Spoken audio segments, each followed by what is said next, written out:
Oo, hindi mo kaya. Hindi mo kaya. Pero gusto mo. Pero gusto mo. Tumayo ka ngayon. Oo.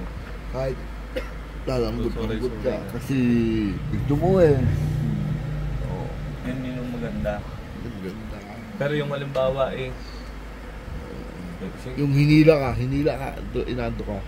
Hindi ka na, kailangan ka namin to. Hindi kami makakapagsalita kung wala ka. Hinila ka pa. Oo. Tapos naupo ako dito, nakaganyan ako. Kaya naman hindi niyo pa ako pinapatulog eh. Ikaw ba nakakausap eh? Ayun. Oo. Yun ang masama. May experience ba kayong gano'n, mga manggagawa? Yung parang yung Kasi hectic kayo ngayon eh, hectic. May dinataas si Ate. Paano ba yung paghalimbawa ko sa una po ganoon, pero nung nagawa ko na, parang na-enjoy ko na, di po counted yun. Nung una po ayaw ko, pero nung ginagawa ko na, Na-enjoy naman na daw. masaya na. Masaya na siya. Ganito. Tandaan niyo ito mga kapatid. Di ba ang time, ito konsepto ng time eh. Ang time, parang sigarilyo yung naglalaho. Tingnan niya kayo sigarilyo pag kumitit kayo. Nagiging abo yung yung kalahati. Habang tumatagal, yung palapit yung abo doon sa pinakadulo. Ganun ang time. Yung naabo, wala ngayon. Ang mahalaga, noong hindi pa nakakabo. Tandaan nyo. So, kung yung masama sa'yo, na-convert mo sa mabuti, ang mabuti yun. So okay naman, RJ. Hindi yun, ang Diyos ay hindi malupit. Opo. So, una, ayaw mo. Parang si Jonas, Si Jonas. Diba? ayaw niya. Pero later on, Pinilit siya. na ano siya, naobligay nga yung sarili Wala. niya. Binilang pa ba ng Diyos yung kay Jonas na kasalanan? Hindi na. Kasi ginawa Ang niya. mahalaga, sumunod ka. Sumunod naman. Sumunod ka lang masaya. Nang masaya. Ngayon, ngayon update, di sumunod ka. Hanggang sa dulo, hindi ka masaya. Wala yun. Alam niyo na, konsepto ng time ha. Apo. Yobo. Hindi mahalaga yung naubos. Ang mahalaga kung ano ka ngayon. Amen. So, dapat nakapokus sa ngayon. Ngayon. Amen. Amen.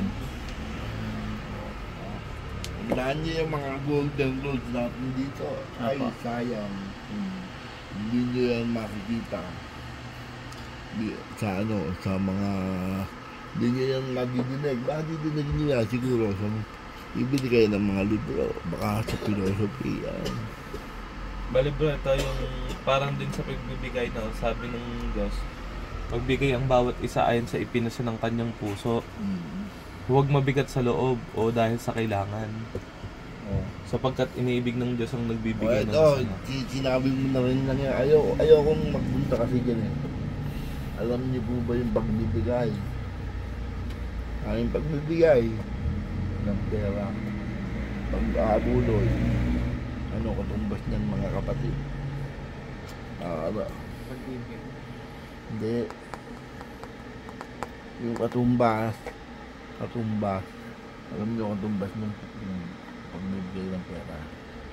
Katumbas yan noong panahon ng Levita. Naghahandog ka sa Diyos. Naghahandog ka, pumapatay ka ng alay mo sa Diyos yan. Ngayon ko lang sasabihin,